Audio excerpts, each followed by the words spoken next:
papayagan ni nanay kung malalaman na niya ako'y pinapalaw nila. Hindi ko na lamang ba tayo makabuhan, diba? Kaya minsan naisip ko, paano kaya kung tayo yung masakit? At alagaan na lang yung nanay. Kasi hindi ka tayo makaligis sa teko. Mamamatay na yung lahat. Sinanay sa sama ng loob at tayo naman na lang kayo sa gulo.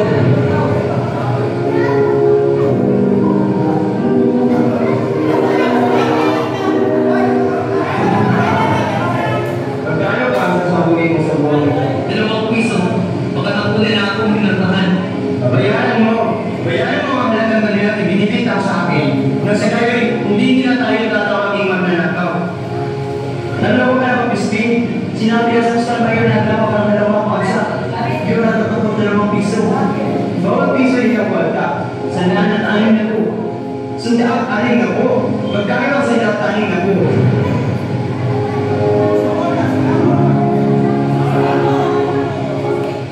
Sana namin nakapagdapat na lang ako. Sinabi sa akin ng buwan na ako na kapapatayin sa palo kapag hindi ko rin ito ang kwalta. Ang inaalala na lang yung mapapalitan ka lang namin pag nalaman ito. Sabihin mo sa kanya, ako yung paano niya ng malaki. Ipapilitan ako sa kanya, ako yung malaki. Wala ako na isang kwalta. Tinanitan ko na ako pag ginawa sa akin ang kurang. Hindi maniniwala si nanay. At kung sabihin ng kurang,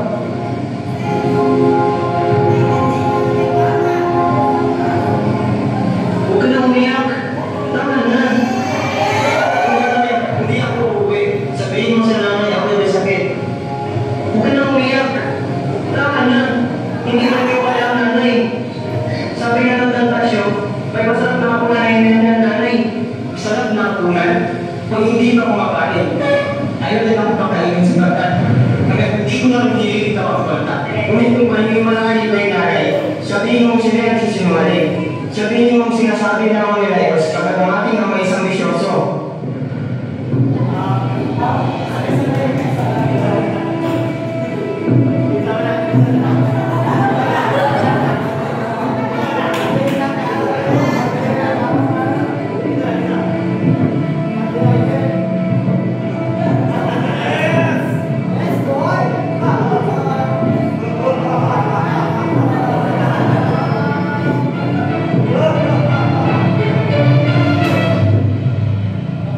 Ikaw, Basilio, pumuntahan ka ng ating mata dahil hindi tama yung kapagto.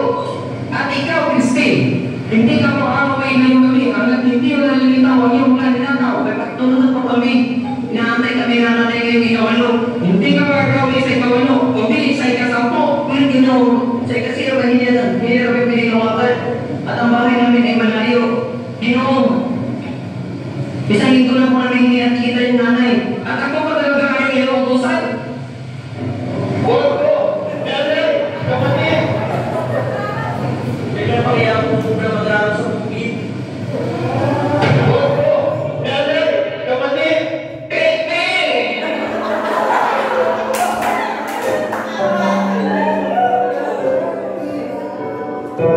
Ang nanay Basilio at Christine ay nakatira sa labas ng bayan na may isang oras lakad.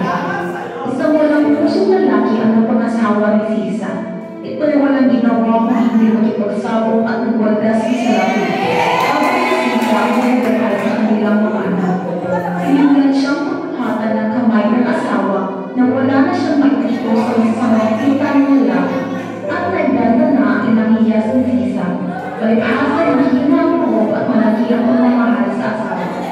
Si Sisa ay walang magawa kung hindi umiyak at umibig. Tagalan na niya ang lalaking ito ay kanyang madhala. Ang kanyang mga anak ay silang mga anghel.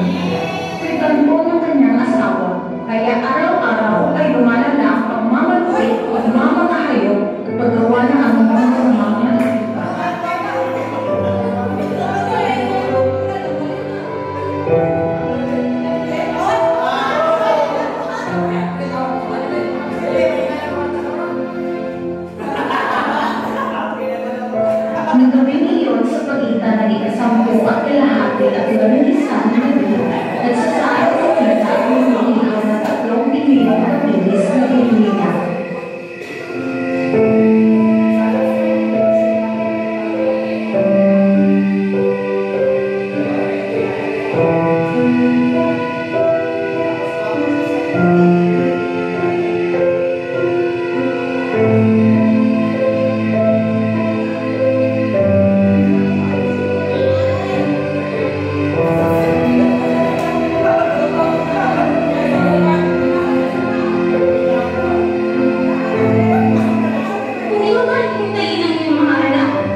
Nandun si Crispin sa isang ngayon.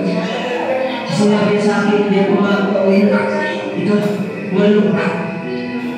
10 ako yung nagtala at nakita ko ang mga sibil. Napapatok sila sa punggulo. Hindi na ako mabalik sa mga ng nanay. At kapaluwi nila ako at paano pasumin. Gaya na ang ginawa nila kapag na ngayon ay masakit pa. Isang galit pa. At baka mamatay kayo na. Ang mga kumula si Emily, siya nakakagugit na ng kanilang mga ina. Nanay, walang mag-aalam kung ako'y totoo isang sibil. Sabihin niyo ako'y namulag sa kahoy. Bakit naiwan si Crispin sa kumbento? Pabalik niya, Crispin. Bakit ay wala na Kaya tayo pabalik po, Crispin.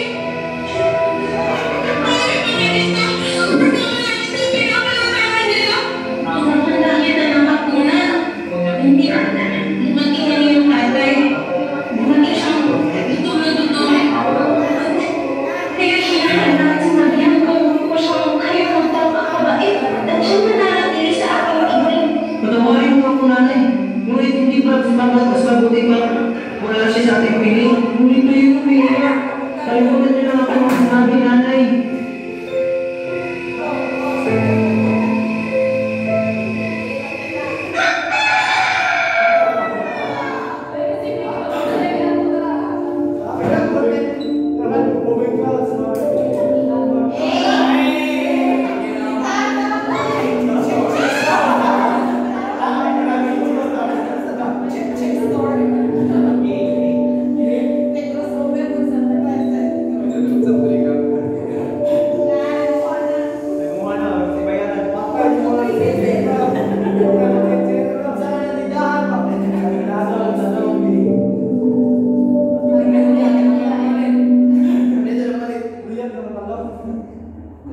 Nakita niyo po ba ang kura?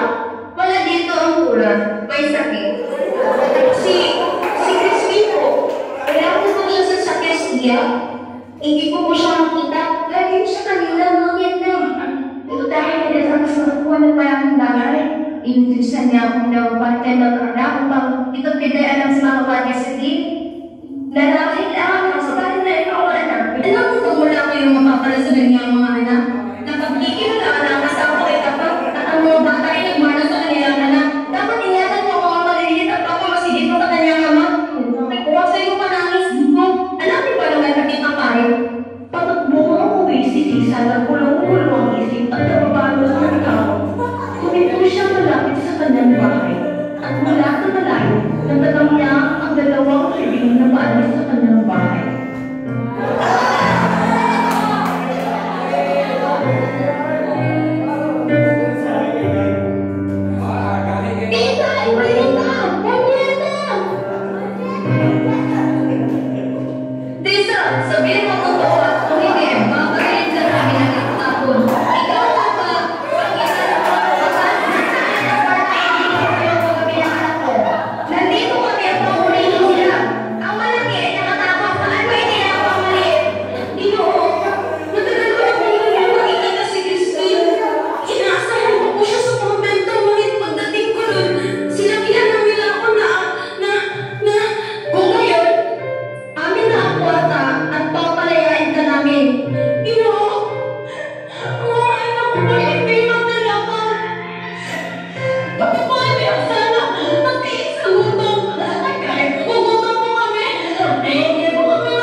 lumabas sa kalikasan tuwa.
What makes you happy?